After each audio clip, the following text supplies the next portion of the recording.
A very good morning to you all from New York City. My name is Wajahat Saeed Khan. I am the digital editor of Nikkei Asia. We call ourselves the voice of the Asian century. Nikkei Asia is an online and weekly publication published from several countries, but primarily based between Tokyo and New York. We are, of course, a part of the Nikkei group. This is one of the several webinars we've had this year, but this one is particularly important because of the date it represents. It commemorates 9/11 with a simple question. 2 decades after the fact, 2 decades after 9/11, should we welcome the new Taliban regime, Taliban 2.0? And we ask a fundamental question: will the new rulers of Afghanistan be able to govern the so-called graveyard of empires? Now, the background is pretty obvious. The Taliban have taken advantage of the peace deal with the Americans. Some call it a good deal, some don't. And retaken Afghanistan. We've seen the images which have been emanating from there. But how should the world and the Afghans trust the new iteration of the group? And how are regional players adjusting to the new regime? Now, there's a lot of back and forth which has been happening. There's a lot of webinars going on today, but we have tried to put together a panel for you, which gives you an outsider's perspective from the inside and an insider's perspective from the outside. Firstly, starting from not anywhere near me, but very dear to me, because I've known him for years. We've been on the same cricket team. Once we found ourselves to be playing for the same side in a match in Lahore, is Kamal. He's a senior fellow at the Atlantic Council. He is currently an advisor to Ahmad Shah Massoud, Ahmad Massoud, the son of Ahmad Shah Massoud, and the resistance leader in the Panjshir Valley, which is the last holdout against the Taliban. Kamal was recently in Afghanistan, has just arrived in Istanbul, and of course has been doing risk analysis now for years. His current gig at the Atlantic Council is with their South Asia Center. From Washington, I'm joined by my colleague, Lisa Curtis. Lisa and I connected a few months ago on one of my trips to DC, where I was completely blown away by her experience in the Trump administration. She is currently a senior fellow and director of the Indo-Pacific Security Program at CNAS, which is the hottest, coolest new think tank in DC. It's the talk of the town there and in Capitol Hill. And she has had extensive experience within the US government, including, of course, the NSC, but also the CIA, State Department, etc. Asfandyar is on the other side of this North American continent. He is in Palo Alto. He is at the Stanford Center for International Security and Cooperation. He's an affiliate with that center and really watches, and I mean really watches CT, counterterrorism in South Asia like nobody else. He also teaches on the side. I think those students at Stanford are going to be missing him because he's starting a new gig, which perhaps he will let us know if he's cleared to tell us very soon. Raff Pantucci, Raffaello Pantucci is currently on the other side of the world again, back 12 time zones away exactly from where I am. He's in Singapore. Raff and I have known each other for almost a decade now, and that's primarily because of his excellent CT work. I met him at RUSI, the Royal United Services Institute, where he was a fellow, and then he moved on to Asia, where he still watches that space, especially China, and is at the Rajaratnam School of International Studies, a senior fellow there, and the author of, again, an awesome recent article, which we will cite. He's got a hell of an interview with the spy master, some deep ingress there. We will be talking to him. And then finally, last but not least, Elizabeth Threlkeld. She is the senior fellow and the deputy director of the South Asia program at the Stimson Center. She and I were supposed to cross each other's paths in Islamabad, where she was posted, but I think she was spending most of her time in the Peshawar consulate. Besides that, besides Islamabad and Peshawar, where she was with the State Department, she's also worked, where she was, by the way, working on ethno-sectarian issues. She's also done a gig there in Monterrey in Mexico. She's worked, of course, very interestingly, in the Kurdish region of Iraq as well. That behind me is the noise of Broadway in New York. I'm going to try to keep myself very muted for most of this conversation because it's very loud where I am. Welcome, everyone. Welcome to the show. I'm going to keep the program very simple. Everybody starting with you, Kamal, because you've just come in from the front lines out in Afghanistan. Everybody gets a quick little opening statement to get things going and get our juices flowing. And then we take it from there in terms of our latest findings and skepticism, concerns, optimism, whatever we have about our topic at hand. Starting with you, Kamal, over to you from Istanbul. Give us the latest, what you saw, what you heard, and what you feel about this topic and about the future.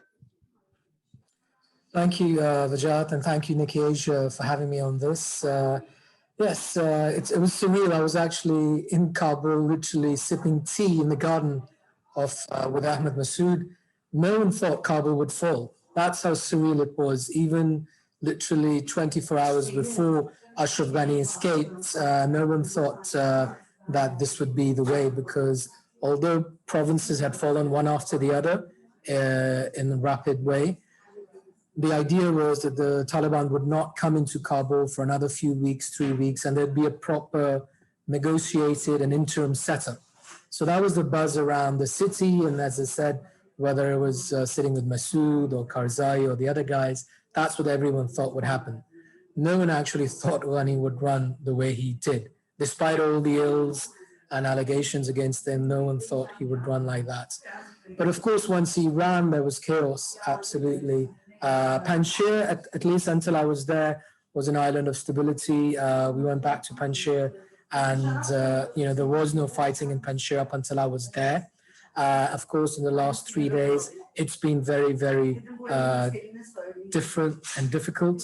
There have been dozens killed every night, and I think no one knows what hit them. I think everyone within the country thought Kabul will be fine. And everyone thought somehow the Doha process would work in a negotiated way. I think even the Taliban, because from what they're saying, they said they weren't prepared to come into the city either. Coming back to Kabul when I returned from Panjshir, I must say security was not a problem. So for all the ills of the Taliban, and obviously I'm publicly on the other side, being with Massoud, there was a relative safety, apart from the airport, of course. So it was just everyone, it was a bit like zombie zone, I don't think the Taliban knew what to do. You could even at some point see the Taliban talking to the Afghan police and be like, look, we don't know what to do with the traffic lights, are you still going to control the traffic lights? So that was the kind of situation. But of course, the fear was immense.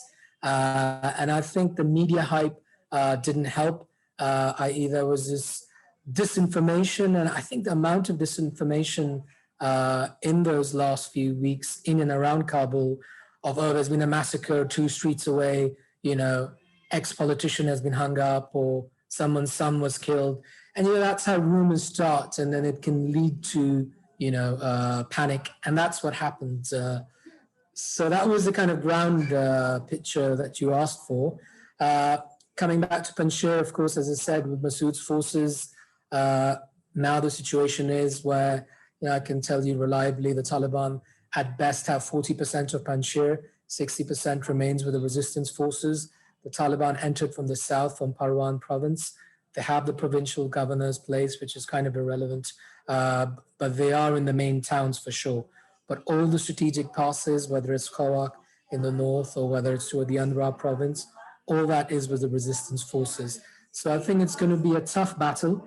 Of course, the forces are completely outnumbered, probably 10-1, and the Taliban have, all the latest equipment that NATO left them or handed over to them, thanks to Ashraf Ghani's incompetence. So it's going to be interesting to see what happens.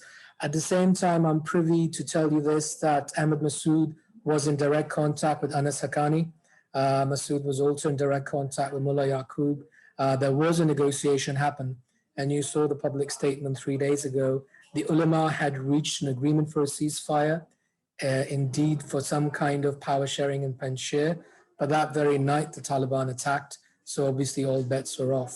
And at the moment, of course, it's a very hostile situation with regards to the Taliban and Panjshir. So I'll end there, and then we can come back later. That's harrowing and strange to actually hear it from a first-person perspective. Lisa, on to you, if I may. That's the crash, really. But I want to use this to really ask you. You saw the crash coming in slow motion. You were there. So Kamal has just described the sort of latest, end state. But you were there when it was being birthed, and especially reading one of your interviews recently, you blame both administrations now. You were with the previous one. What I'd like to know is, when you were with that previous administration and this so-called peace deal, which General McMaster, by the way, has called a surrender deal, interestingly, when it was being drafted, what was the buzz from within the White House, within the Security Council? Was there skepticism within the rank and file of the national security establishment, which you were a part of, or was there optimism? What was going on there? Well, there was definitely skepticism among several people in the administration on the way the peace talks were being handled, and that it was, in a sense, shaping up to be more of a withdrawal or a surrender agreement than an actual peace deal. Unfortunately, those voices did not carry the day, as we know. So I think, here we are, 20-year anniversary of the 9/11 attacks. The Taliban has retaken power from the country from which Al-Qaeda launched its war against the United States. And, everybody is asking, oh, is this a changed Taliban? Well, if the naming of the interim government is any indicator, I think we have a pretty good sign that no, it really hasn't changed. You have somebody like Sirajuddin Haqqani, the leader of the Haqqani Network, a State Department designated foreign terrorist organization, leading the Interior Ministry. You have Berader, who is known to be more of a moderate. That's why Ambassador Khalilzad requested the Pakistanis release him from jail, and he became ultimately the negotiator with Khalilzad. He's been made the deputy. People expected him to be the prime minister, but instead that was given to Mohammed Hassan Akhund, who held prominent positions when the Taliban was in power in the 90s, spent the last 20 years in the Quetta Shura, determining the Taliban's military strategy. So I think that we need to be very skeptical that this is any kind of a new Taliban. They are still linked to Al-Qaeda, and we see many signs of that. So I think there's a very good chance that Al-Qaeda is going to be able to rebuild, reemerge in Afghanistan and pose a threat to the global community, including to the United States. I have one question, though. Kamal made the remark that everybody thought there was going to be, the Taliban would come in peacefully, there would be handover to an interim inclusive government. I really don't understand why people thought that would be the case. And I think we can see now the folly of that belief, because there's no interim government. You have Abdullah and Hamid Karzai, who thought they would be part of some inclusive interim government. And, we just have not seen it. So I don't know when people will finally wake up and understand that the Taliban's not interested in sharing power. They're not interested in breaking links with terrorism. They've been able to take over the country once again with relative ease.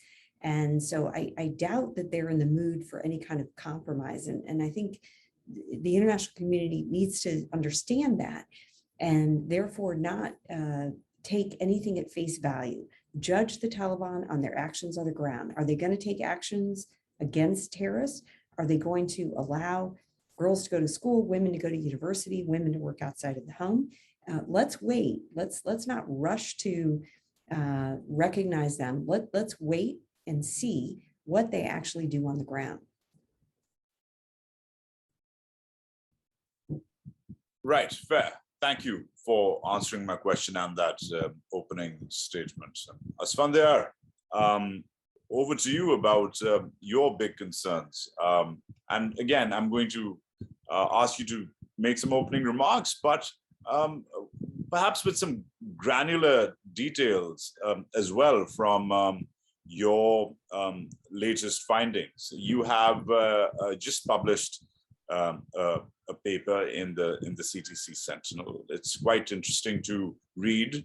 I didn't get through all of it, but you are taking a position where you sort of declare war on the Biden approach to the optimism which was inherent in that approach about this Taliban 2.0, the new and improved Taliban, which Lisa will agree with you on. She doesn't see, we don't see. Even I agree with you with you on that. But you take it to the next level, Asfandyar.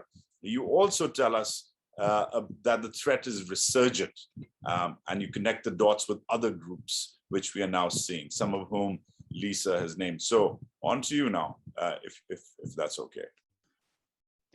Thanks, Wajahat. Thanks so much for having me. Great to be part of this of this panel and to be participating in the discussion. So this paper, which looks at Afghanistan or the terrorism landscape in Afghanistan, at the 20-year mark of 9/11, in my view, makes three big points. The first one is that it focuses on the Biden administration's terrorism assessment, which it has offered us sort of periodically since taking office, and I think the backdrop is known to everyone. Early in his presidency, the president faced a decision on Afghanistan to end the war, which started with the 9/11 attacks, or to keep U.S. military forces in the country. And because the president has long defined the core U.S. goal in the country to be countering terrorism, his decision, by his own making, very quickly came down to to an assessment of the terrorism landscape. That's a threshold, that's a benchmark he set out for himself. And in turn, it appears that he or his administration made four major judgments. The first judgment that they offered was that the terrorism threat from Afghanistan was minimal. They used the terminology of degradation, that major threats in the country are degraded. The second major point they made was that future threats can emerge, but they may emerge on a long enough time horizon that they can be dealt with from offshore using over-the-horizon counterterrorism measures, essentially a reference to drones, airstrikes, special forces raids, etc. The third key assessment or assumption they made was that the Afghan Taliban can be compelled into complying with their commitments as part of the Doha Agreement, as well as more generally, to not provide safe havens to groups of foreign jihadi actors. And finally, I think the administration made this judgment which sort of jives with this emerging consensus in the counterterrorism community that the US can afford to be indifferent to locally and regionally focused threats in and around Afghanistan. The only threat that the United States government needs to be watching is one that threatens the homeland itself. And with these judgments, I'd argue the administration withdrew from Afghanistan. But I look at Afghanistan closely. I try to watch each of these groups, many different terrorist organizations on the ground, as closely as I can, using a variety of evidentiary sources. And my assessment is to the contrary of these implied of these assumptions and the implications of some of these assumptions. Instead, I find on a closer look that Afghanistan has a dynamic terrorism landscape posing local, regional, and transnational threats.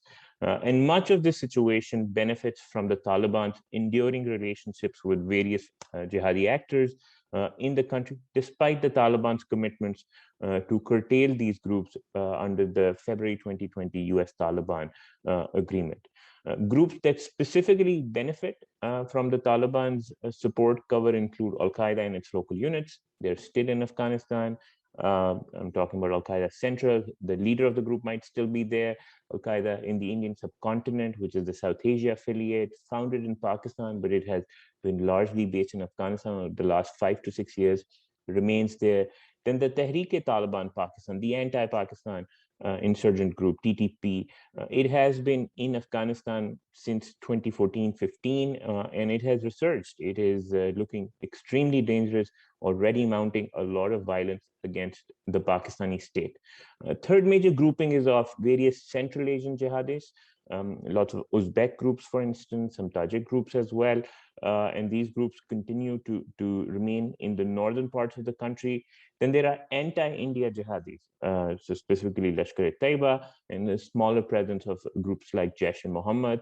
And finally, and this is what I'd say is sort of more disturbing, there are some anti-China jihadis in the country as well, like the Turkestan Islamic Party. And across the board, across all of these groups, there's a sizable cadre of foreign fighters. I should note that separate from this ecosystem, which benefits from links, alliances with the Afghan Taliban, there's a rival ecosystem spawned by the Islamic State of Afghanistan, which is ISIS's Afghanistan and Afghanistan chapter, excuse me. And this group, after some military losses, has recovered, and it is committed to targeting Afghan civilians. And we saw the evidence of this group's capability on August 26, when it hit the Kabul airport, killing 13 US soldiers and more than 170 Afghan civilians. So all of this is to say that this landscape does not lend to the interpretation of major degradation that the administration has offered. The final point I make in this paper is about factors that are adding or say mitigating the threat landscape. Unfortunately, I don't see many factors in play which can hold this threat landscape back. Instead, I see factors in play which are making it worse. And I want to highlight here two big factors. The first one is weak US counterterrorism capacity. The administration has been telling us that it will have this offshore counterterrorism approach.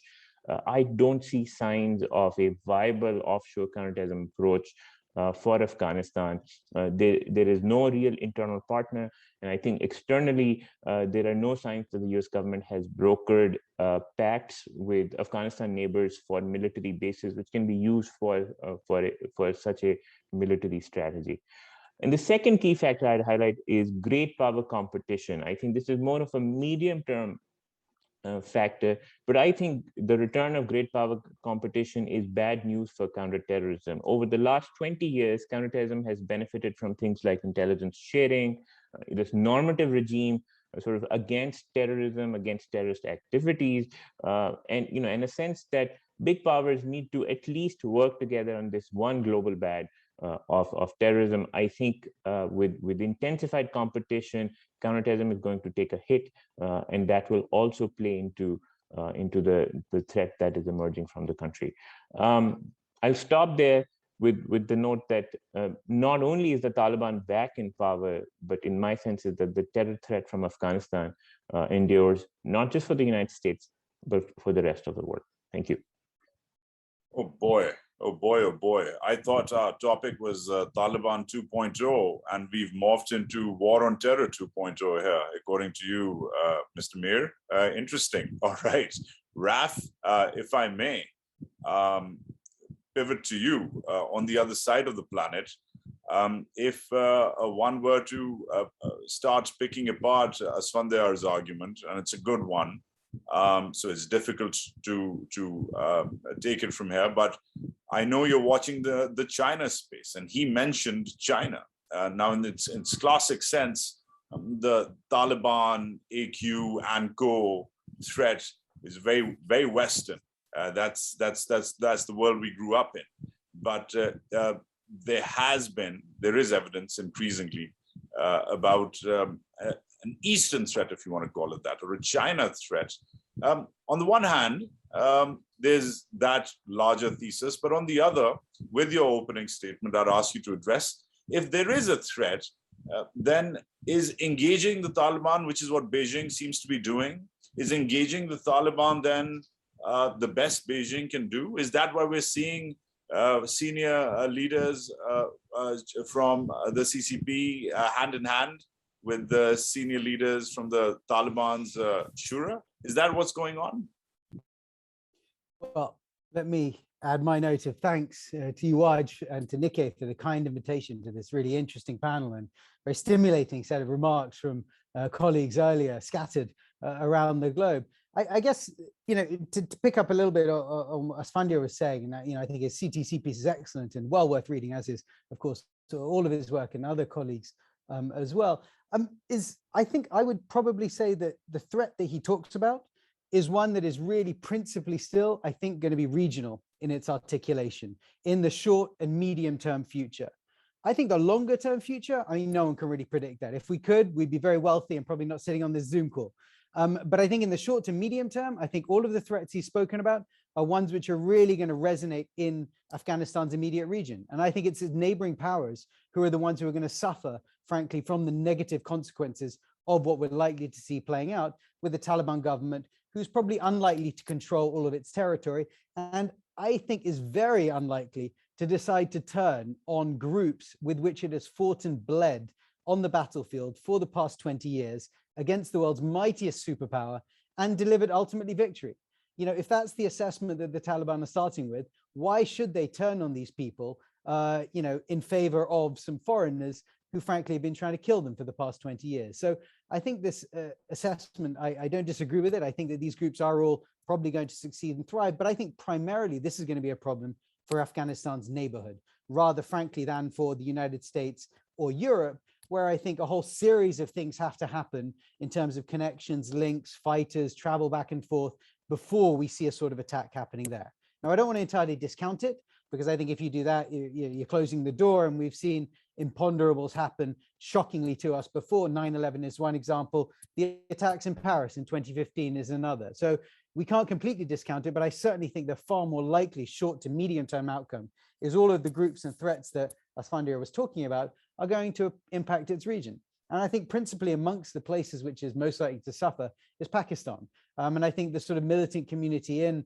Pakistan is going to thrive, frankly, in an Afghanistan that is controlled by the Taliban, no matter what relationship, I think the generals in Rawalpindi and I think Islamabad thinks it has with the Taliban. I think it will be very difficult for them to entirely control the situation. If for no other reason, then I think there's going to be a huge inspirational effect to some of the militant groups in Pakistan of the fact that the Taliban have just managed to succeed across the border. And so if we then telescope out into the sort of wider region and then touch on China specifically, which you were interested in, I think the interesting question there is, China and its relationship with Afghanistan. Now, it's interesting because if you look at China's relationship with Afghanistan, and if we touch on the sort of great power clash that we see at the moment with the United States, Afghanistan was interesting because it used to be one of the few places where the United States and China cooperated with very practical, training courses that they were running, first of diplomats, and then I think they expanded into agriculture and healthcare, though I've never been entirely sure how large those were, but there was actual cooperation happening. And this was something that I think was held up by both sides as a good thing, recognizing that Afghanistan was a country that, both wanted to see with some sort of stability within it. And I think what we've seen and what's likely to change now going forwards is the relationship with the United States and China has become far more confrontational. And so any desire to cooperate within this context has gone away. And I think from a Chinese perspective, the problem with this is actually the fact that the United States is now completely departing from this region. I mean, the US will continue to have links and presence. It's still a major investor in Central Asia, still has very strong links, of course, with Pakistan, as complicated as they are. And of course, there's a huge relationship with India that's only growing. So I'm not saying the United States is completely leaving, but in terms of the United States security presence, I think this was quite useful in some ways to China because it did help keep a bit of a lid on a problem that the Chinese recognized otherwise they might have to go do something about. The fact that, I've been talking to Chinese experts and going back and forth to Beijing for, a decade now, talking about Afghanistan in one way or another. And what's fascinating is you always had this sort of interesting, double hit from them. On the one hand, there was this kind of, consternation that, the US had military bases right on their border in Afghanistan. But on the other hand, there was a kind of grudging realization, well, at least someone is there, with the security presence dealing with these problems that we then don't have to. That's not going to be the case anymore. I think what little American security interests you will see will focus, I think, quite single-mindedly for understandable reasons, on threats that might damage the United States or potentially very close allies. And they're not going to care that much about some of the other groups that operate within Afghanistan that might threaten the immediate region. And I think that's where China's really going to find itself in a complicated place, because what we've also seen happen over the past 20 years is Chinese influence and relationships have grown massively in the entire region around Afghanistan. And so China now has a vested interest and a stake in this region staying stable.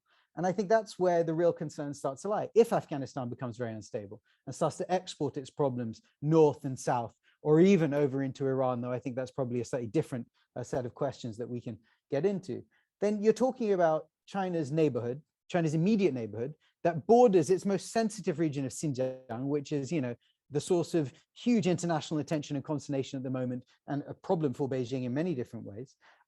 It starts to go up in flames. And if that happens, it has a potential negative effect back onto China. And China, I think, will struggle to try to manage that. How have the Chinese tried to deal with this? I think, as you point out, Waj, they have engaged with the Taliban. But I think we have to be a little bit careful here. This engagement is not new. The Taliban have been engaging with the Chinese, the Chinese have been engaging with the Taliban for some time.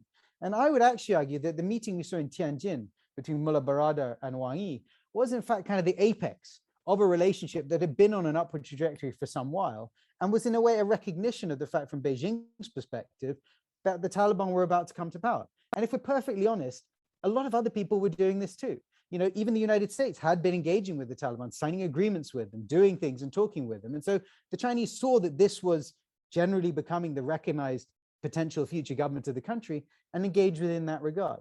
And I think this will continue to be something that the Chinese will try to use as a lever to try to keep some control on the direct security threats that they might see emanating from there back on them, or their interests, or the sort of wider stability of the region. But I think they're going to really struggle to do that, frankly, because I think that it's, they don't have that many levers. And I also don't think there's a huge appetite from Beijing to start to pour massive amounts of money into Afghanistan, to try to snap up mineral resources that, have been sitting there, waiting in the ground for them to come and take them. The only final point I'd add is that, the Chinese had a pretty good opportunity over the past 20 years to go and invest in Afghanistan. And if you look at the two biggest investment projects that did take place, one was the Mesinak copper mine, which was signed back in 2007. And the second was a project done by Chinese energy company CNPC up in the north in Amu Darya. These are the two biggest investments that happened in Afghanistan by Chinese companies. And they couldn't get these projects working in a situation where you had at least a sort of technocratic government and some sort of a security blanket that was provided by the United States. Now they don't have either of those things. They've got a potentially less stable government, and one that is not clearly necessarily going to deal with the security problems that they're worried about. So I do not see this as a particularly propitious environment for Beijing. And I think Beijing is going to struggle as to how it will manage its role in this neighborhood and in Afghanistan in particular going forwards. Wow. Leave it there and hand it back to you, Waj. Fantastic. Wow. Blown away by that. Thanks, Raff. Brilliant insight. And you really set it up for Elizabeth, because she was in the papers recently commenting about this divide, this regional question, but in particular, taking it from Asfandyar to you and from you to her. Elizabeth, the Pakistan-China equation, that's something it's pinned on your Twitter feed, your insight. It's right up there for everyone to see. But I must also ask you to please comment on that. Besides your own opening statement, you draw a divide. You draw an interesting divide between Pakistan and China's approach, and then you also analyze where this famous relationship between Beijing and Islamabad will go because of this new regime in Kabul. So taking a leaf from Raff's analysis, that Pakistan is likely to perhaps see most of this blowback or impact or whatever you want to call it. And then, of course, Beijing will be enmeshed by that, shares a border with Pakistan as well. Where do you see that going, besides in your own analysis, your large analysis? Well, thanks very much, Wajahat. It's a pleasure to be with you all and to be on this panel with some wonderful colleagues. I've really enjoyed the remarks, and it's always a blessing and a curse to go last, I think. But I will try to wrap up and add to what has been shared so far, which I largely agree with. A couple things come to mind on that question. It's a really interesting one to watch going forward, but I think we need to be careful about seeing particularly the Pakistan side of this equation in the larger regional framework without paying careful attention to the history of the bilateral relationship between Afghanistan and Pakistan. So it has been shaped in so many ways with the situation we've seen play out over the past 20 years, go back further in time over the past 40 years with the Cold War and the US and Saudi support for the Mujahideen. But that said, since the time of independence, of partition, and indeed beyond that, there have been distinct bilateral dynamics between those two sides. I actually explored these in a paper that came out, I think, 3 or 4 days before the Taliban took control of Kabul for USIP, which was perhaps not the timing that I had anticipated for that, but looking back on it, I think a careful look at those long-standing bilateral dynamics between the two sides is actually useful at this time because we've seen early indications that they will continue to shape the dynamics of relations between the now Taliban-led government in Kabul and officials in Islamabad. So what I mean by that is looking at a few of these kind of key points of tension and also connectivity between the two sides. It's a really fine balance that's been struck over time. From Pakistan's standpoint, its support for the Taliban has been driven in large part both by its regional rivalry with India. That's not news to anyone. The idea being that the Taliban could close out space for India to participate in activities in Afghanistan that Pakistan sees as the threat of encirclement, as an existential challenge. It also, though, plays a role in Pakistan's perspective of countering the role and influence of Pashtun nationalist groups within Afghanistan. So these are the groups that threaten to infringe on Pakistan's territorial integrity and dispute the Durand Line, which is recognized by the US and others as the international border between the two sides. So those are a couple of dynamics that I think are worth watching going forward. And even though we've seen in large part a welcoming from Pakistan of this new Taliban regime in Kabul, I think there are reasons to be concerned that some of my fellow panelists have already highlighted. For one is the emboldenment of groups like the TTP that Asfandyar was referring to. There's also the threat of refugee spillover that we heard about from Raff. But to that, I would add those traditional irritants. So things like the Durand Line, which the Taliban has put out kind of a wishy-washy view on so far, not referring to it specifically, but certainly not taking the bait and showing any signs that they would recognize it, which in fact is exactly what they had done back in the 1990s, despite multiple attempts by Pakistan to get formal recognition of the Durand Line. We've also seen this play out over just border security issues, reports that Pakistan has shelled positions of anti-Pakistan militants across the border in Afghanistan, which has long been a challenge between the two sides bilaterally. Allegations from the Taliban side of interference on the part of Pakistan. We saw the notable visit of the Director General of Pakistan's ISI to Kabul in advance of government formation. And I thought it was really telling that the Taliban spokesman at the time insisted that they would not allow Pakistan to, quote, interfere in the internal affairs of Afghanistan. So really noting the domestic sensitivities there. There had been protests against Pakistan in the last month, or against Pakistan in Afghanistan over the last month. And the Taliban face a really difficult balancing act here between that domestic opposition to Pakistan and their traditional ties and the support that they've received. And to your question, I think this becomes all the more significant in light of the China dynamic.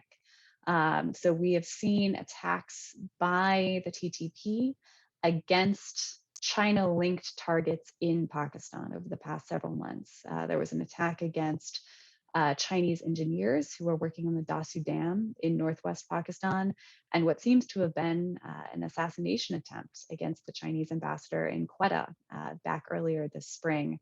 Those are obviously of great concern to the authorities in Beijing and in Islamabad, and there's been pressure put on Pakistan to try to ensure that security.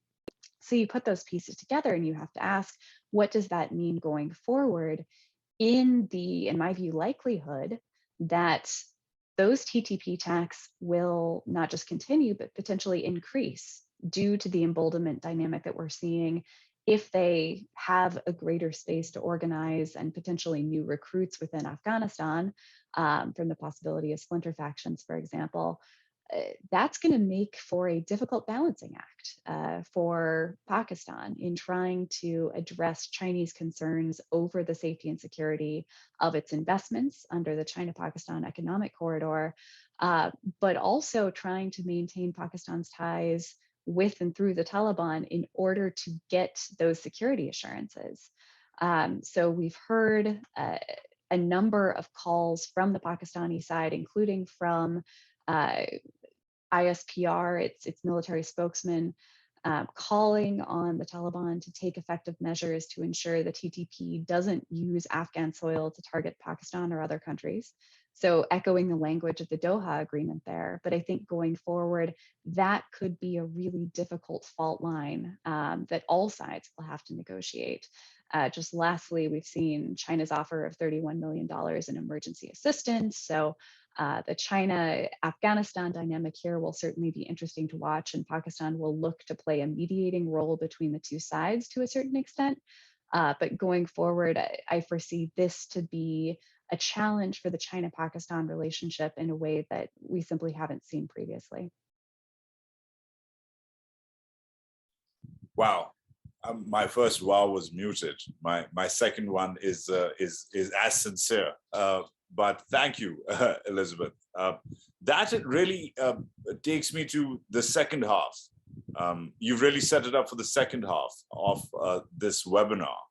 And I'm going to change things up a little. I'm going to increase the pace here a little.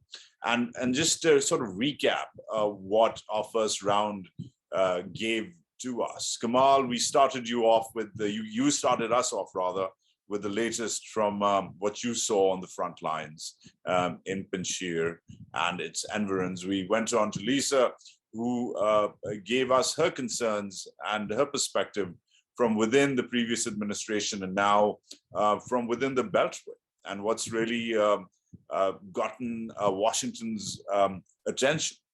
We went on to Asfandyar, who watches this space very closely in terms of the terror threat, which he and Raff both agree on has not just come back, it's metastasized.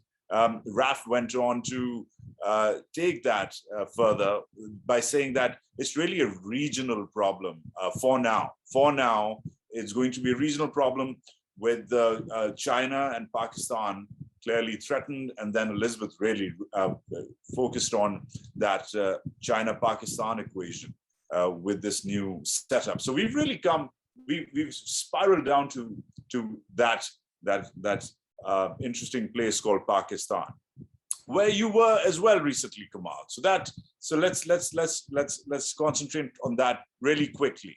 So from Panjshir to Pakistan, quite a transition. But while you were doing that, there was another man, not a lot of people know him, but General Faiz Hamid, the head of the ISI, some call it the famous ISI, some call it the infamous ISI. Either ways, the ISI has long been accused of, for lack of a better word, interfering in Afghanistan's affairs for the better part of the last 4 decades in one way or the other, with support from its allies and friends, sometimes on its own.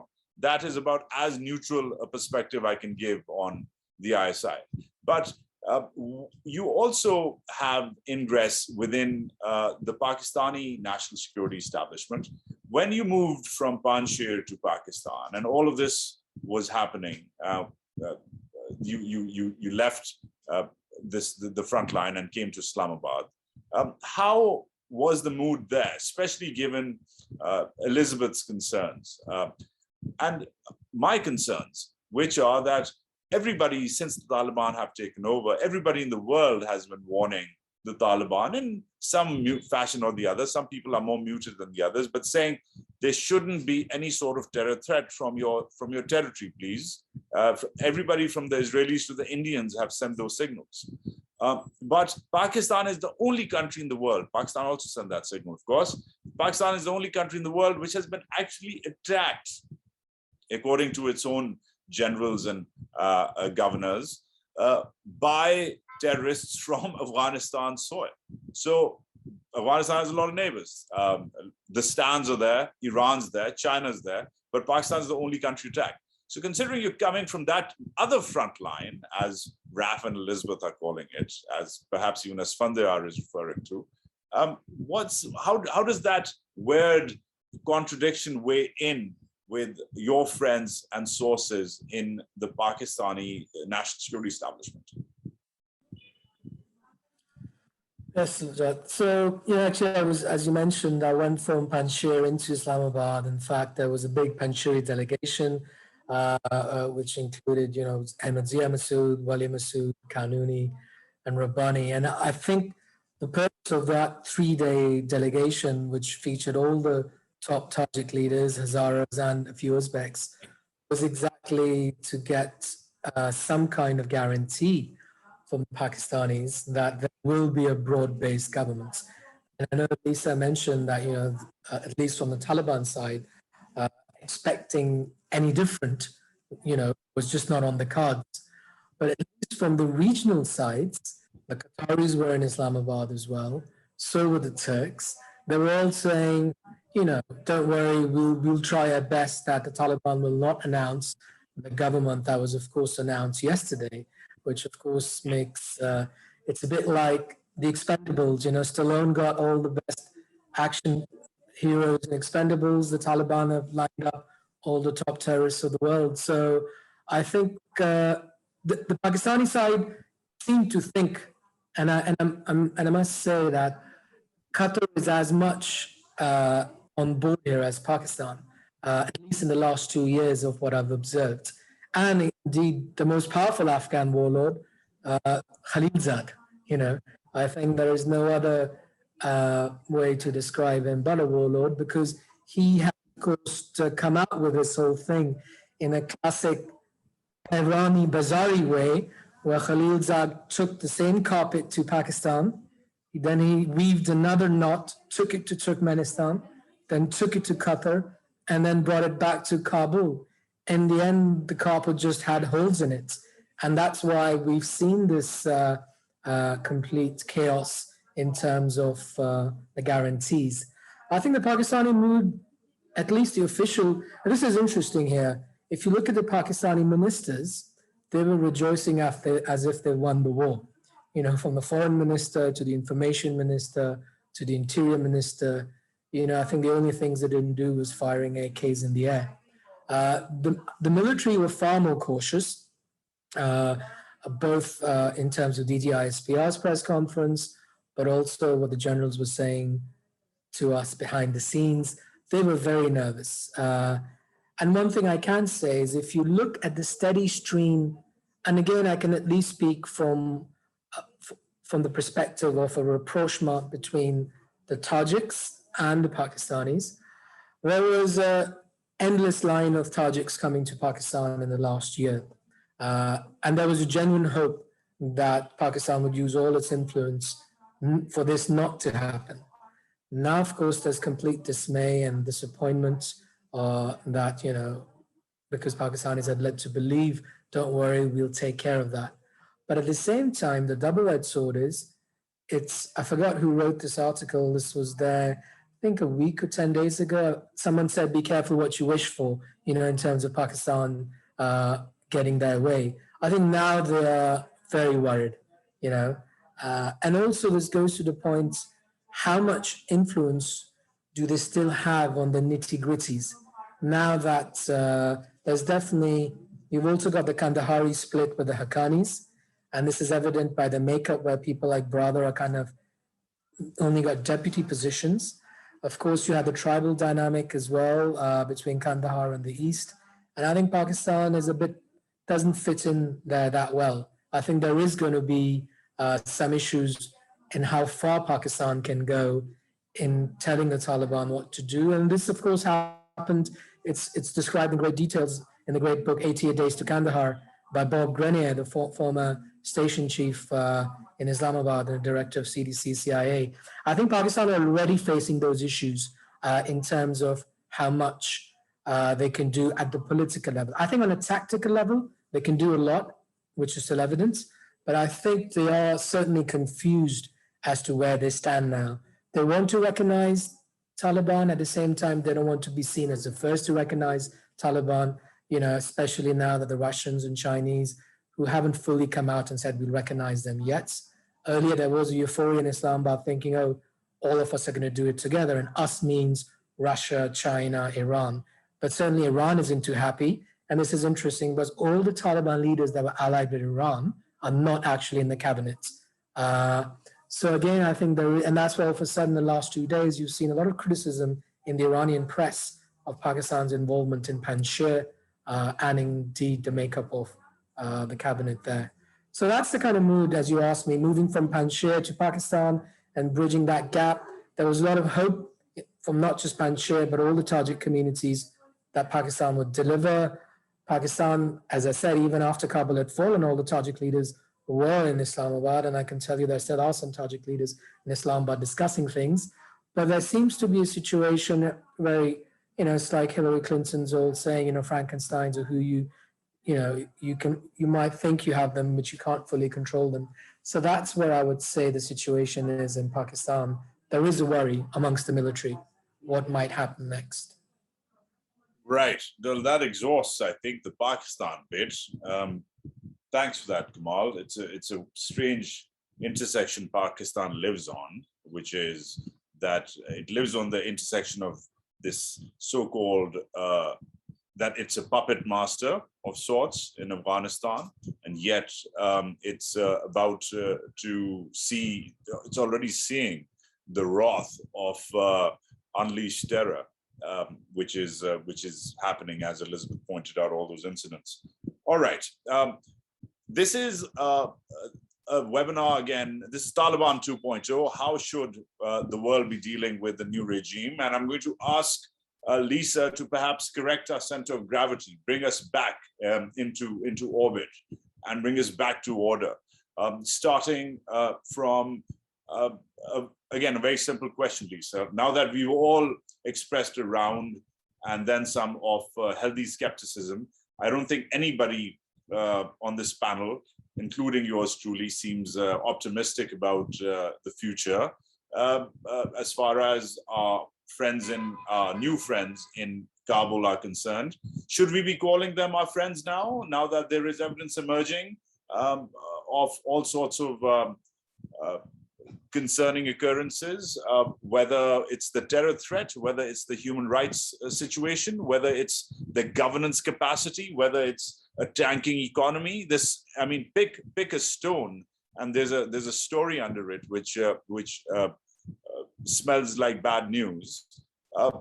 What's next from the Washingtonian perspective? What would you think the American people and the American government should be doing right now about this war on terror 2.0, as Asfandyar has predicted it? Yeah, well, I think, as I said before, there's a lot of disappointment in the naming of this interim government and the fact that Sirajuddin Haqqani has a position of power, a known terrorist who has blood on his hands, American blood on his hands.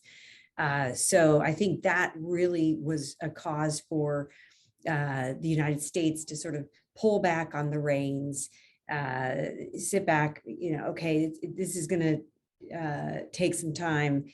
Maybe the Taliban hasn't changed as much as people had thought they had. So I think we've seen a big sort of pause in expectation of being able to work with the Taliban at this particular moment. but I think that in terms of taking care of our counterterrorism interests, there are options. We do have over-the-horizon capabilities. We have assets in the Middle East that can be employed. We have the potential for being able to have some capabilities from the north, from some of the Central Asian states. It certainly is not going to be as good as when we had troops on the ground and had human intelligence collection, et cetera. But we do have capabilities, and I think Asfandyar spelled those out pretty well. And so I think you're going to see a lot of effort going into how do we keep an eye on things and who can we work with to do this. And that's why we have to focus on like-minded partners, the Central Asian states, maybe India, and others, to keep an eye on what's happening on the ground with those terrorist groups that threaten us. But I do want to come back because I've heard a lot of comments on Pakistan, its relationship with the Taliban, et cetera. And I think, maybe we need to go back to basics. I mean, let's not forget the new interim prime minister of the Taliban, Mohammad Hassan Akhund, has spent the last 20 years in Quetta, in Pakistan. Sirajuddin Haqqani has operated from his sanctuary inside Pakistan for the last 20 years, attacking US soldiers, conducting terrorist attacks against Afghan civilians. So clearly we're not talking about a relationship between two states in the normal sense of how we talk about bilateral relations. So Pakistan may not control each and everything the Taliban does, but at the very least, there's a very special relationship between Pakistan and the Taliban, and nobody can deny that. And I think it's very interesting to hear Kamal talk about. He's got this firsthand experience. It's been very, very interesting for me to listen to him. But I can't help thinking how naive these Afghan leaders are in thinking that the Taliban is going to share power and there's going to be this interim government, this inclusive interim government. It doesn't surprise me, frankly, that the Pakistanis would sell that story as well, because it would be to their benefit. But what I'm shocked about is the Afghans who would buy into this. And so I think people need to get a little bit wiser and look at what the Taliban is doing, not what they're saying. I think by now we should understand that this is not about what ISI is saying. This is not about what the Taliban's saying. Let's look at what's happening on the ground. What are they doing? Who are they continuing to work with? I think that really everybody, I think, has been guilty of putting on their rose-colored glasses and having this wishful thinking that the Taliban is going to be interested in this wonderful peace process. Up until I think August 13th, 2 days before the Taliban walked into Kabul, Zahir was tweeting about begging the Taliban, please enter this peace process, please. I think it's time for people to understand what we're dealing with. Taliban has taken over Afghanistan. They're still linked to Al-Qaeda. We still have fundamental counterterrorism interests. Pakistan still prefers the Taliban is there. They may not control everything they do, but they certainly assess that the Taliban protects their interests against India, certainly more than the Ghani government. So I think people just need to go back to the basics and remember the facts. And they haven't changed that much in the last 20 years. Wow. Okay. I can't follow that up. You have really corrected the center of gravity of this conversation. Very sobering assessment there, Lisa Curtis. Something which was said earlier, and I think Raff pointed it out quite brilliantly, is that the threat, the short-term threat, at least for now, is regional. And that makes me wonder that if are we back to where it all started, Lisa, after your assessment? Because it seems that this is where things were in the 1990s. The threat was regional. Regional countries were getting pummeled by whatever was happening inside. And only when it came all the way to New York City 20 years ago, almost exactly 20 years ago, that's when we felt it. But in the larger conversation, one must ask the question that if the threat is regional, is that why the US left Afghanistan? Can it see that the threat is regional right now? It's dismantled that long-term cross-Atlantic, pan-oceanic capacity for now, because they haven't completely put the bad guys out of business, but in the long term, yeah, I mean, there is no long-term, there is a long-term threat, there's always a long-term threat, but there's no long-distance capacity right now. So it is over the horizon the new code word for we'll get these guys somehow, don't worry about it, there's not going to be another 9/11. That's a question in the back of my head, which takes me back to the front burner to you, Asfandyar. And also, before I come to you, Asfandyar, I'd like to request all the panelists to please keep your eyes open and peeled for our participants. Some questions are coming straight for you. I think they're asking you by name, but most of the questions are, I think, quite interesting. If you see something which tickles your fancy, please go ahead and pick that question and answer it with mine.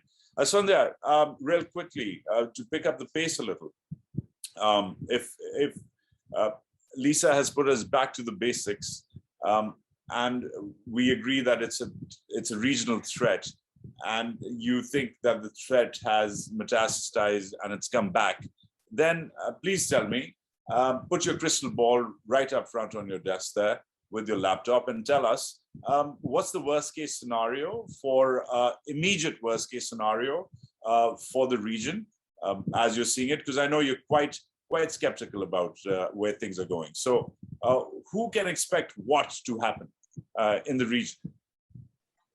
Right.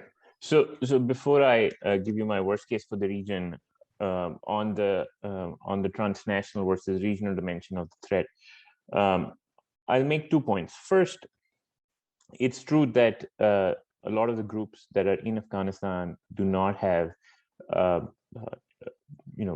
near-term capacity for transnational attacks in the West, attacks in Europe. One key ingredient for transnational attacks by jihadi actors tends to be Western foreign fighters. So, for instance, pre 9/11, there were Western foreign fighters or foreign fighters with access to the West in Afghanistan. Similarly, post 9/11.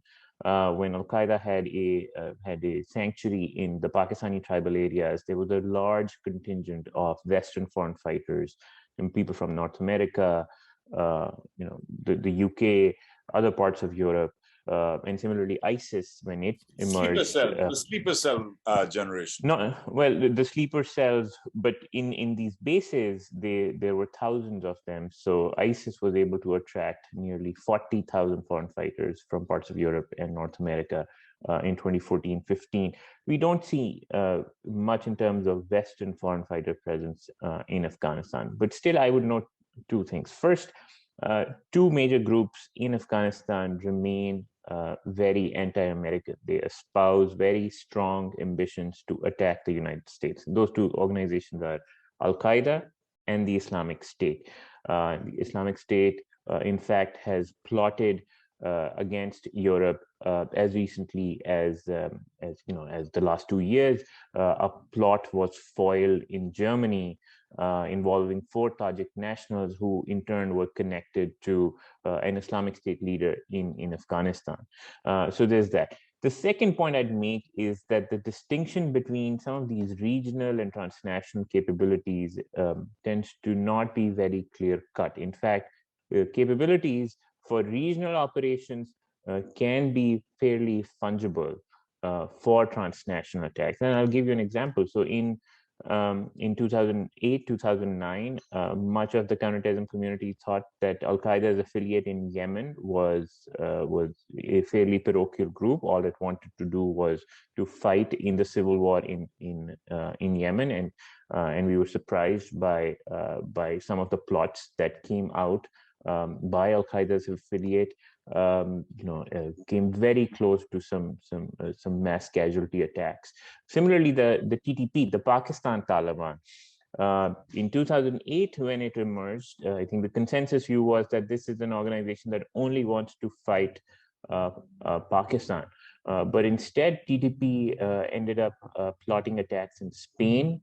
There were some follow-on plots in other parts of Europe, which thankfully didn't go very far. And then in 2010, TTP was able to get an attacker as far as Times Square, New York, who was not able to, he was not able to explode his explosive device, because when he was in training, his training had been cut short by persistent surveillance of US drones. So all of this is to say that I agree that in the near term, the threat remains focused. The threat level is much higher for the region, but that can change very quickly, and there may not be any sort of visible marker, which will give us a warning ahead of time. And I think that's where my worst case sort of comes in. I think my worst case remains a mass casualty attack in some parts of Europe, perhaps in North America. I think if something like that happens, that will put a lot of pressure, domestic political pressure, on the administration, whichever administration it is. Could be the Biden administration or the next one. I think, and in turn, it will also put a lot of pressure on US policy towards this region. Asfandyar, I have a quick follow-up for you. You too in Afghanistan not too long ago, and right before the fall of Kabul, in fact, you were there as well. Just a basic follow-up. We've seen a lot of literature on this, but I want to hear it from the horse's mouth. Why did the forces, the Afghan National Security Forces, collapse so quickly? There's a lot of answers. Everybody seems to have one, but I'd really like to know yours. What do you think happened? Because you were talking to a lot of Afghan leadership when you were on the ground. What do you think happened? Look, so I was in Kabul in July. I met leaders on all sides, and the sense I got from those interactions was that nobody is interested in fighting. It was clear to me that people who are part of the republic, but not in the in the government, or not part of the inner circle of the former president Ashraf Ghani, they are not interested in fighting. I also picked up indicators of contact, extensive contact between individual leaders and the Taliban leadership. So I think the will to fight, did not exist at the political level, and that trickled down at the level of the Afghan military as well. It was, I think it trickled down to the level of various power brokers, political brokers in provinces who saw fighting as futile, who saw the Taliban as having been as they returned being preordained, and so I think almost en masse everyone made the calculation that it was they were all better off giving the Taliban essentially a walkover instead of trying to fight them. Gotcha. Fair enough. That's strange, because you do hear that, but you hear other stories as well. But that makes sense. Raff, back to you. I saw you nodding your head in agreement when we were talking about the transnational threat being semi-reduced. I don't know if I should say it for now, and it really being a regional problem. And it seems that our friends in Washington have really left it for the region to fend, have left the region to fend for itself when it comes to our friends in Kabul, our new friends in Kabul. So coming down to that, Raff, as well as your own take on the threat metastasizing. Do you have a crystal ball analysis about beyond Pakistan, about the region, the larger Asian region as we see it? We've exhausted the Pakistan threat point, but I really want to expand beyond into Asia. Do you see anything in your crystal ball in a worst case scenario for the region, as Kamal, as Asfandyar pointed out?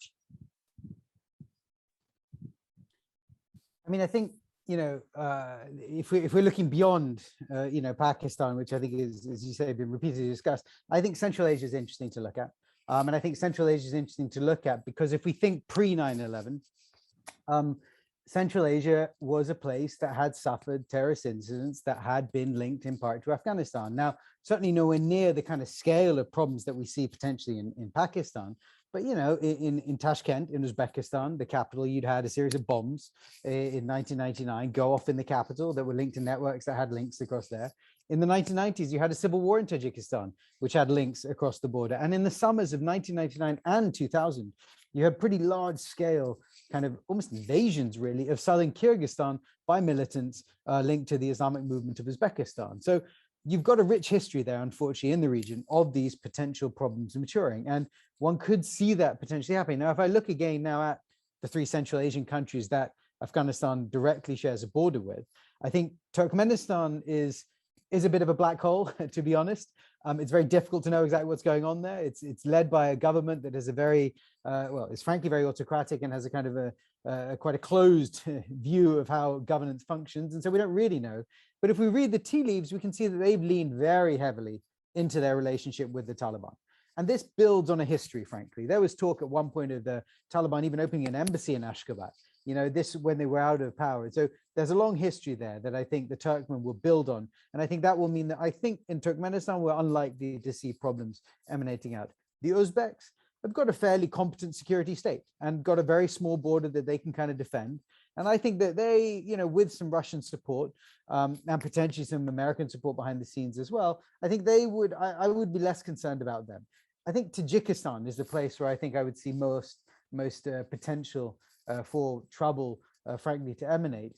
Mostly because I think you've got a very long border that has historically been very porous, and Tajik groups are, you know, have been pretty effective and have been fighting, you know, groups like Ansarullah or Jamaat or some of the other Tajik-oriented sort of jihadist organizations have, you know, thrived and fought alongside the Taliban for some time. And there's even some reporting that they have been, you know, moving back into that part of the country. And I think, you know, the Russians have leaned in very heavily to help the Tajiks sort of strengthen their border. But I would think that is probably the one that I'd be most concerned about, to be honest, right now. In part also because if we go back and look at terrorist attacks that have taken place in Central Asia over the past few years, it's Tajikistan that stands out as the place that's had a number of incidents, including ones targeting Western bikers who happen to be transiting through the country over the past few years. So I think you've got quite a dangerous potential if we're looking at the sort of more negative side of the equation in Tajikistan. And then concurrently, I would say Kyrgyzstan probably is the next one along, simply because it's a country that's always historically had issues along these lines and has had networks there. But I think Tajikistan is probably the main place I would focus. If you ask me to cast a wider net into Southeast Asia, I think there the threats are different in a way. And I think there is always the danger of individuals going in the same way that we see transit happening to from other locations to Afghanistan to trade and then go back home and try to do something. But I think that is a potential, you know, it's a potential threat, it's a potential concern. And if we think back to the Bali bombings of 2002 and the network that, you know, developed the series of plots that emanated from that and led to many hundreds of deaths, you know, that was a group that came from, you know, a network that had started in Afghanistan or had links to Afghanistan and received their training there. But actually the more interesting thing in Southeast Asia is the inspirational side.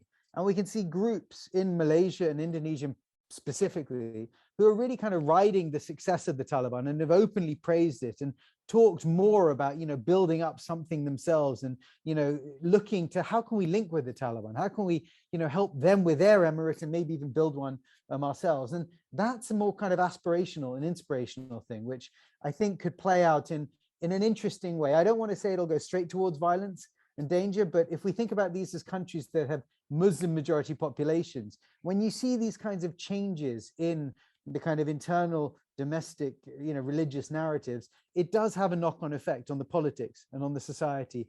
And sometimes it even sort of escalates into violence. So quick follow-up for you as well, Raff. In fact, I have follow-ups for everyone now. But when it comes to, firstly, the Indonesian foreign minister was one of the first Asian diplomats to engage the Taliban. That happened. And then I've been reading literature of late, back to China on this one. I've been reading literature of late that what's really happening now, and we might not like it, but it's happening, is really fits into China's playbook, especially the Xi Jinping playbook, because there's literature now that which says that China is he sort of likes, Xi Jinping likes the world according to China, the world according to Xi Jinping, and this is Asians will solve Asia's problems. That's some analysis I've recently read. And then, of course, to back up that analysis, you sort of see how China is stepping up as the main propellant of the G20, which is becoming the platform for letting the Taliban back into the international financial system, the humanitarian crisis, the economic story. And I know Elizabeth was helping me with that. In fact, Elizabeth, who I will just turn to in just a minute, has some quotes in a story which we just put out about the Taliban economy. So based on that, Raff, real quickly about back to China, because I know you watch that space. Is that analysis true in your opinion? The world according to Xi Jinping fits the new Afghanistan? I'm actually, I think that this would be the idealized world. But I think that, in some ways, what we're assuming there is a desire by China to fix this.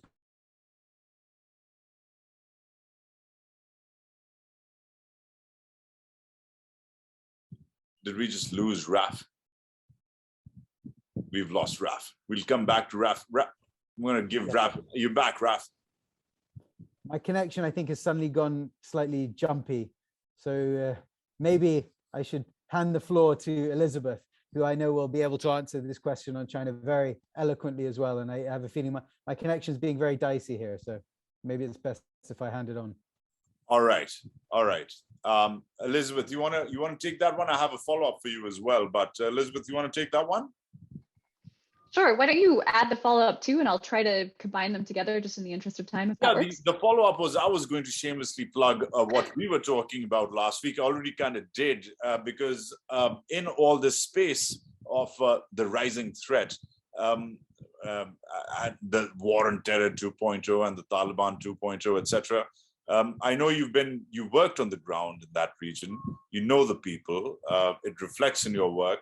But it also reflects in your concerns.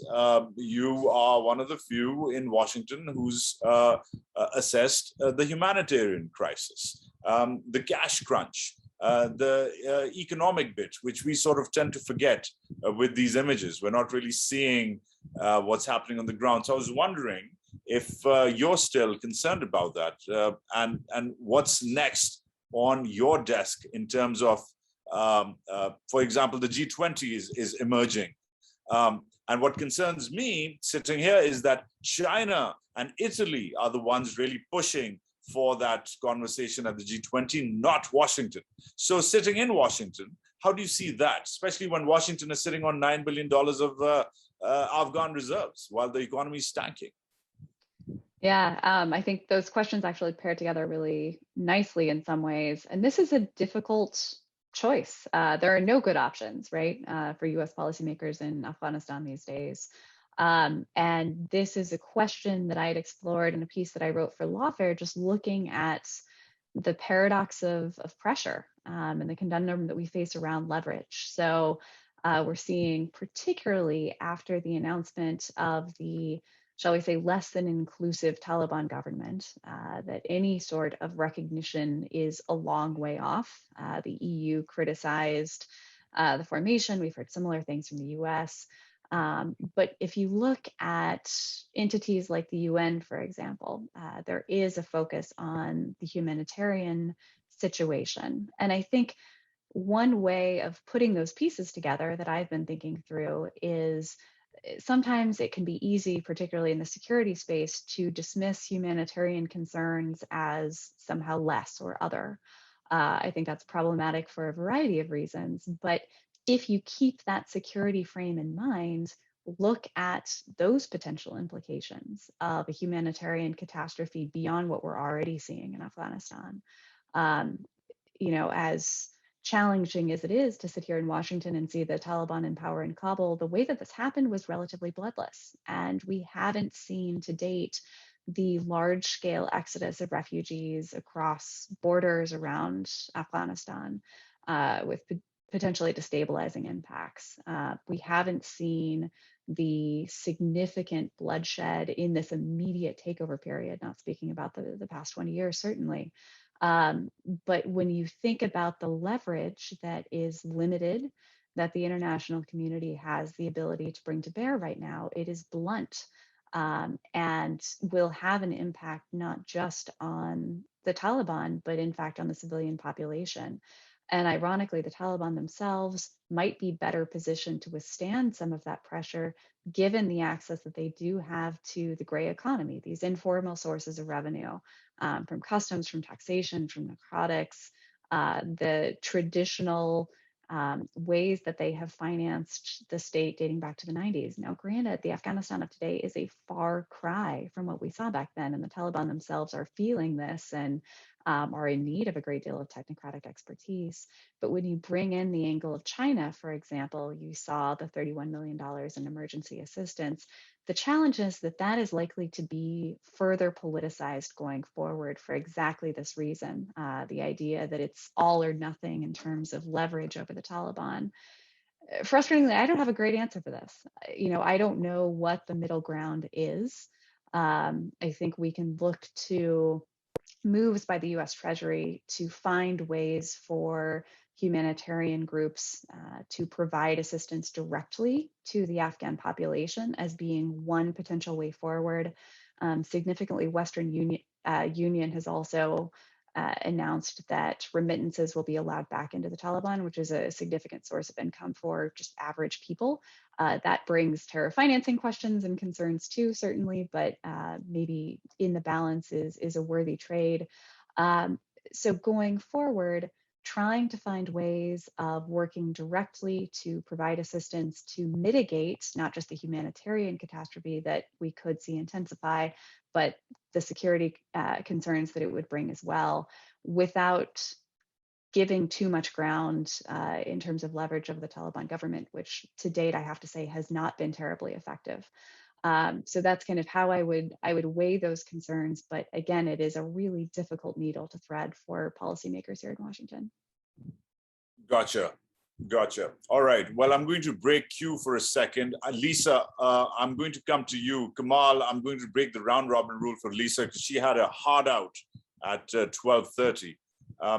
Lisa, I know you nodded. I noticed you nod in agreement when Elizabeth was making her point about recognition. She said recognition is a long way off, and there you are nodding again. So you get your closing remarks first, because it's that time of the day. And I know, Raff, I know it's late for you. You're going to be next. I'm going to let you go next. But Lisa, closing remarks with some sort of recognition about the lack of recognition and how that is going to really propel this humanitarian disaster as well on the ground, which we're not noticing. Well, I think Elizabeth explained it really well in the conundrum that we're facing. Obviously, nobody wants to see a humanitarian catastrophe. You know, our first order of business should be protecting the Afghan people. You know, it's not their fault that the Taliban have taken over their country. They shouldn't have to suffer. So we do need to continue humanitarian assistance to the degree that we can, getting it, directly through the NGOs to the people. That may not always be perfectly possible, but we should certainly try. But I do feel differently about the 9 billion in frozen assets. That I do think should be used as leverage. We don't want to give up all our leverage up front. We want to try to shape the way the Taliban is going to treat its own people, the way it's going to deal with terrorism, and the way it's going to deal with women and girls. So I think we need to keep some leverage, but at the same time, we need to thread that needle of making sure that people's basic needs are met, food, shelter, healthcare.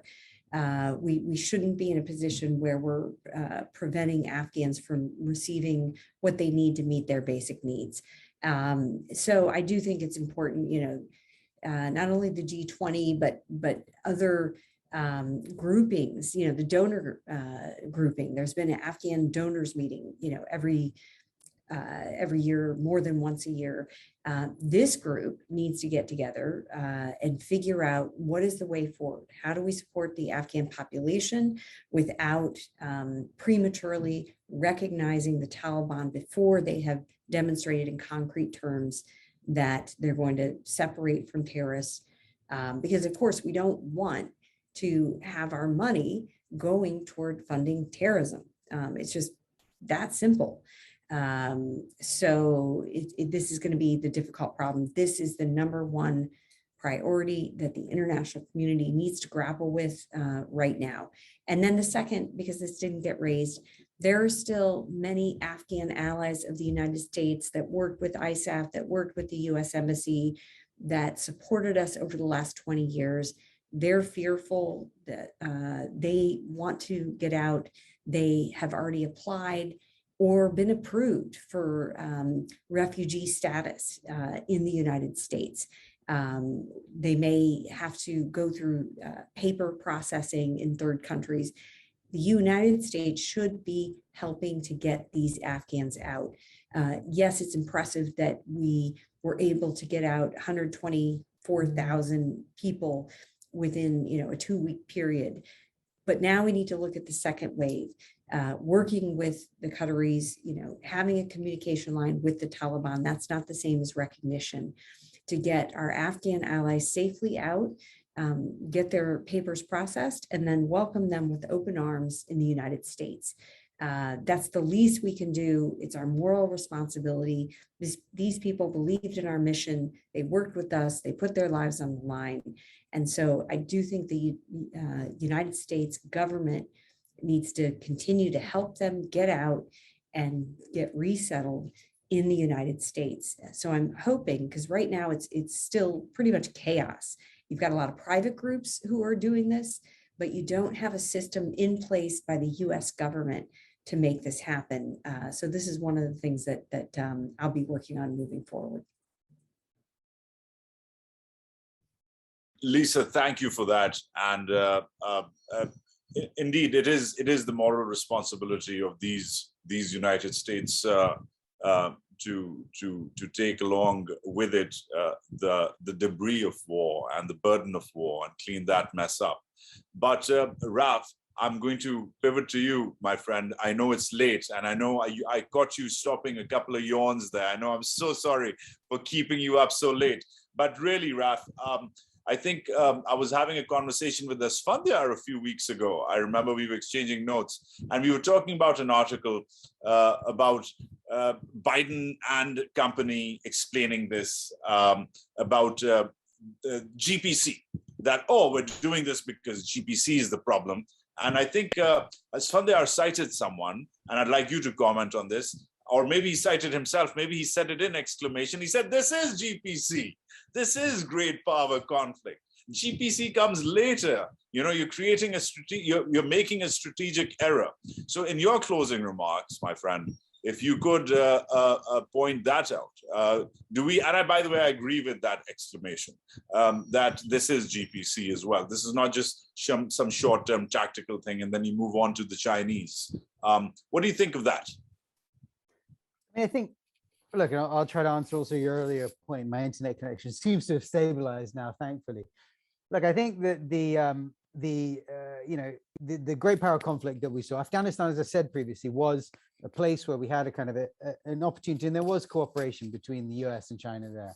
And I think that's now gone. And I think that's clearly not going to happen again. And I think we have to think about this region in the context of, Afghanistan and Central Asia sit in the middle of a triangle, right? And that triangle is made up of Russia, it's made up of China, and it's made up of Iran. Three countries that are pretty heavily sanctioned at the moment by the United States and Western powers. And so the US pulling out its kind of, security interest there, its security presence there, does suddenly mean that this entire area is going to be very much shaped by this, constellation of three powers. And these three constellation of powers, who within the context of great power conflict are quite clearly on the non-American side.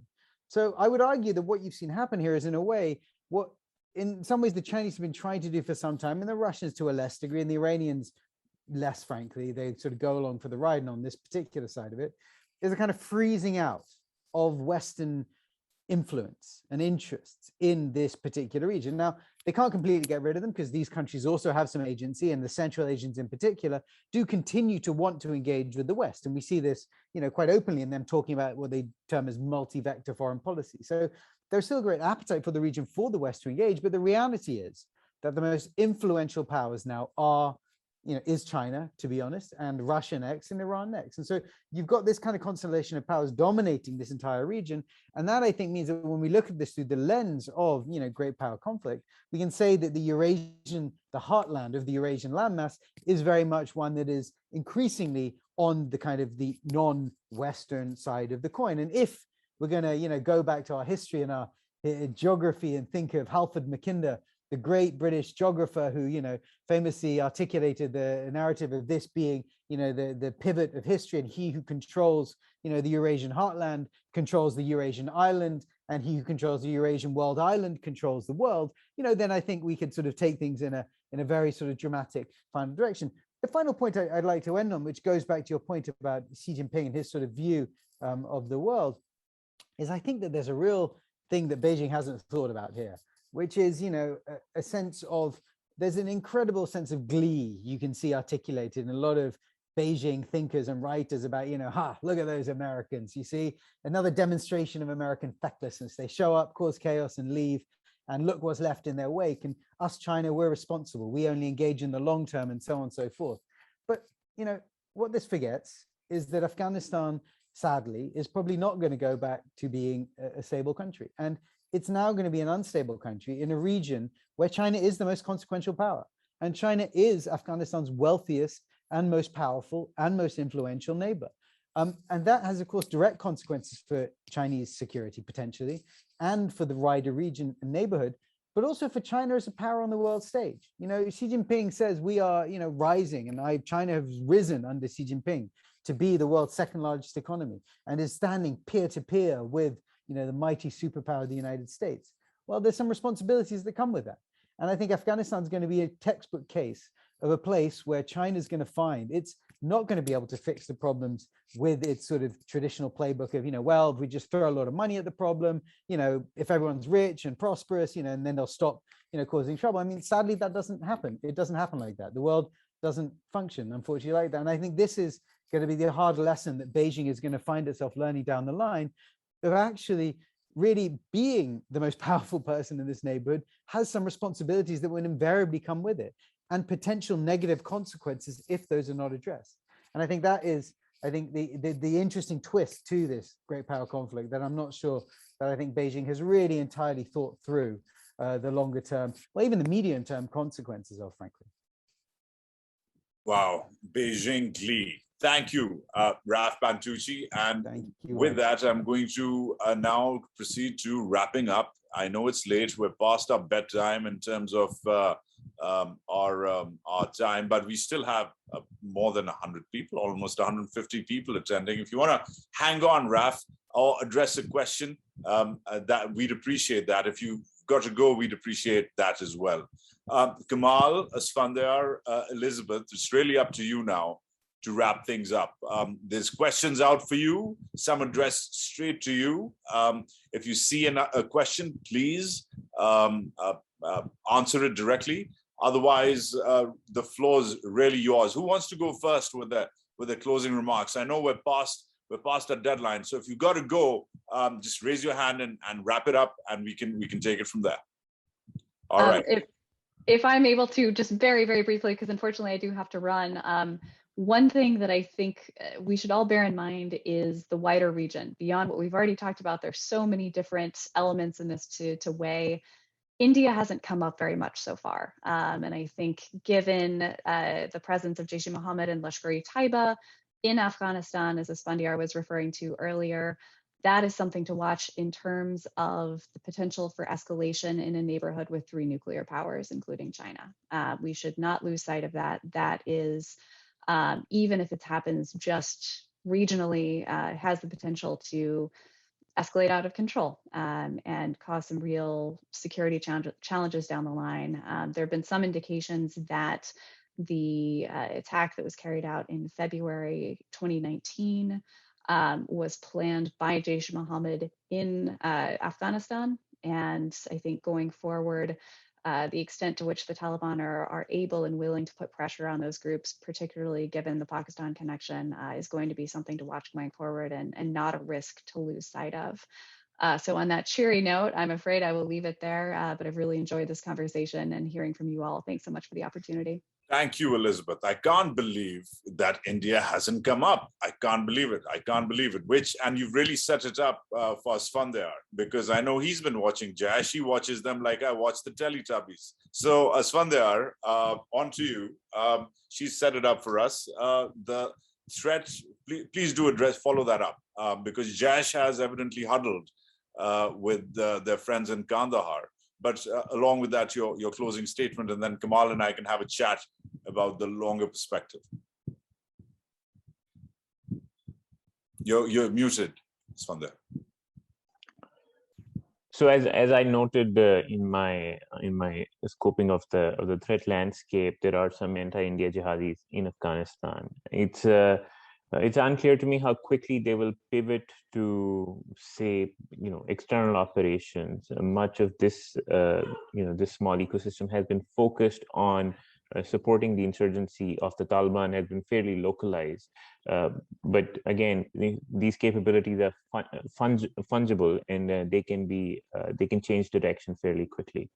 I will quickly conclude with a brief history of 96-97 of Bin Laden's arrival in Afghanistan, and try to sort of suggest some implications of that. Bin Laden arrived in Afghanistan in May 1996. The Taliban had not taken control of the country at the time.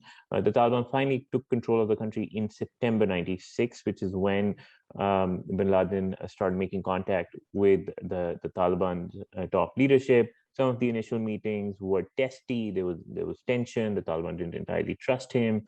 I think he also didn't trust the Taliban back. It was only by early 97 that the relationship sort of firmed up between the two sides, and Bin Laden was able to set up his shop in Afghanistan.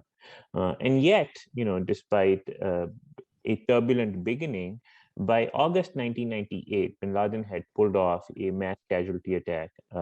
In fact, 2 simultaneous attacks in Africa against the 2 U.S. embassies. All of this is to say, in a period of 2 years, Bin Laden went from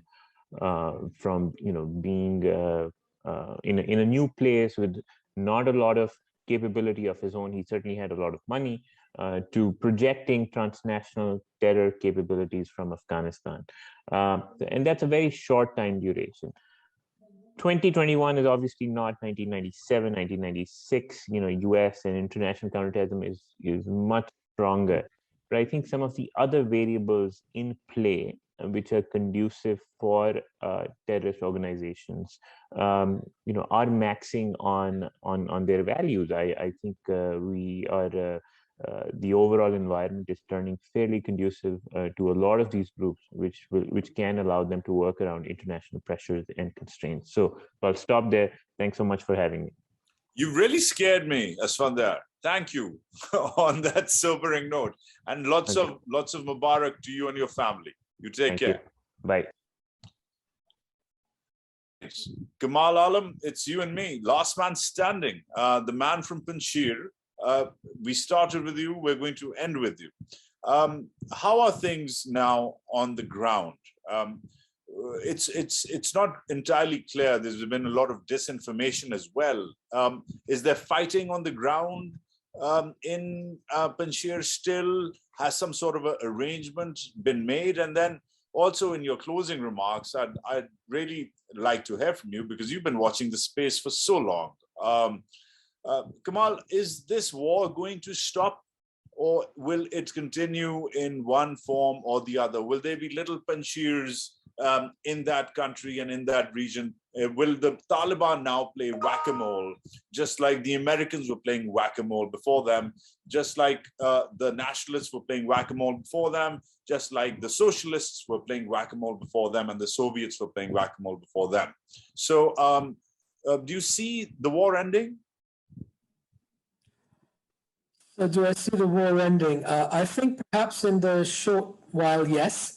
I think like a frozen conflict, and depending on Taliban's governance or lack of it, I think that will decide how, as you say, other little Panjshirs might pop up, or certainly none of the regional countries would want the war to continue. And so at the moment, I think the key question is on Taliban's governance. They've got an interim government. They obviously have a major task ahead of them without having many funds, asset frosions, potential sanctions, how they govern. That will then impact about the little conflicts continuing. Because one thing's very clear, and I think no one mentioned that, but I probably alluded to, the ultimate Afghan warlord Khalilzad and his best friend Ashraf Ghani. Ashraf Ghani's failure is the big reason Taliban came back as well. For example, in Panjshir, people hated Ghani as much as the Taliban. In not just there, in far off places like Balkh, if you remember, Ghani sacked the former governor Ata Nur. He refused to stand down. Ghani did not help the far flung areas in the north, but even the west, like Herat. And this resulted in a complete breakdown in law and order much before the fall of Kabul came. And this would also now the buck's passed on to the Taliban. Let's see how the Taliban govern. I think even if no one likes them, people will give them a chance and at least be like, can they bring security? Can they stop the corruption which was rampant, which had made dozens of people multimillionaires, in some cases billionaires? That will then determine how the next stage of the war comes, i.e. the little Panjshirs. And of course, how the Taliban can deal with counterterrorism. There will be a turf war with ISIS, elements of Al-Qaeda, and I think whether they cooperate, whether their interests diverge, certainly the Taliban, even if they don't want to fight Al-Qaeda and ISIS, will have to because they need cash.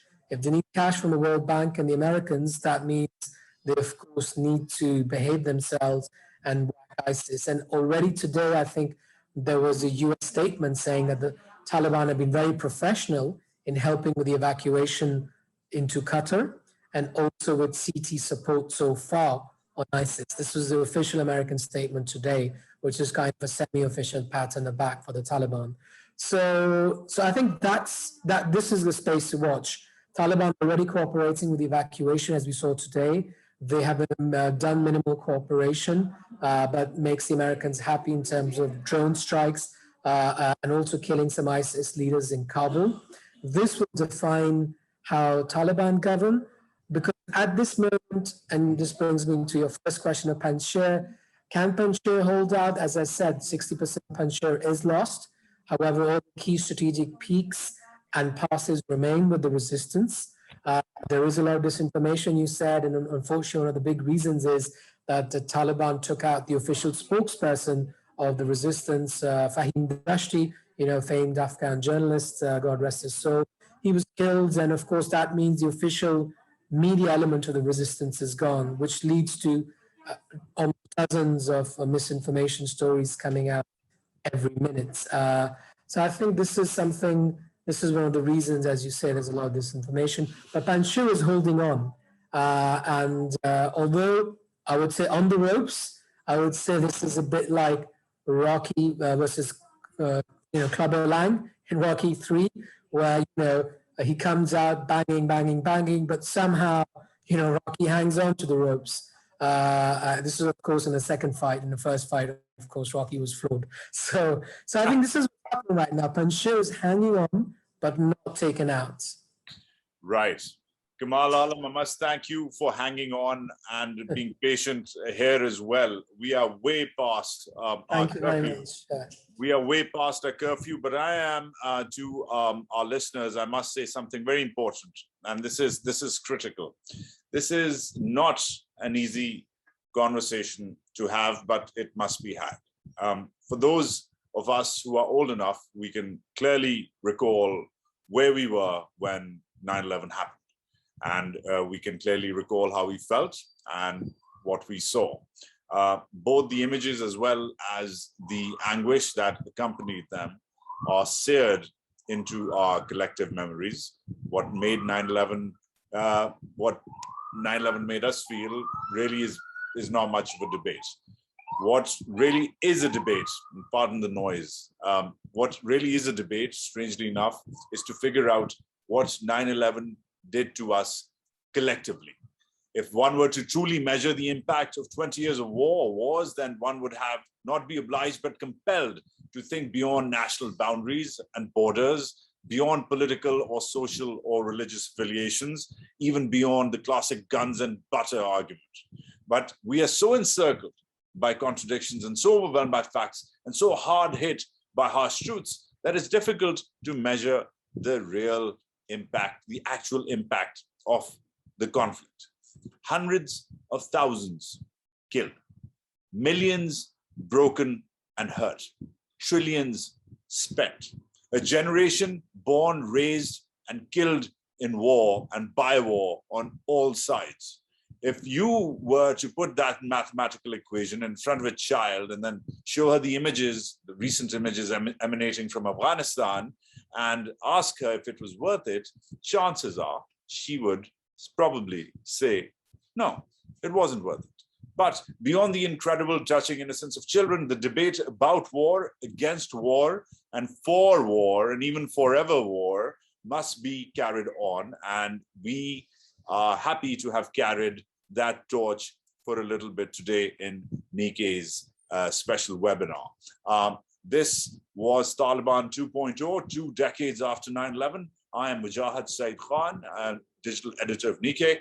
I would request you to subscribe to us. We're at asia.nikkei.com for the best stories about Asia, from Asia. I would also request you to fill out the webinars survey, which will pop up as you exit out.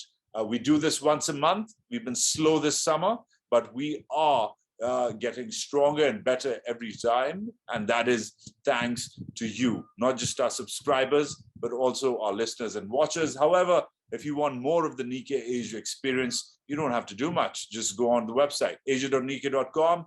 Follow us on Twitter at Nikkei Asia. Follow us on Facebook, Instagram, same. Just search for Nikkei Asia at Nikkei Asia.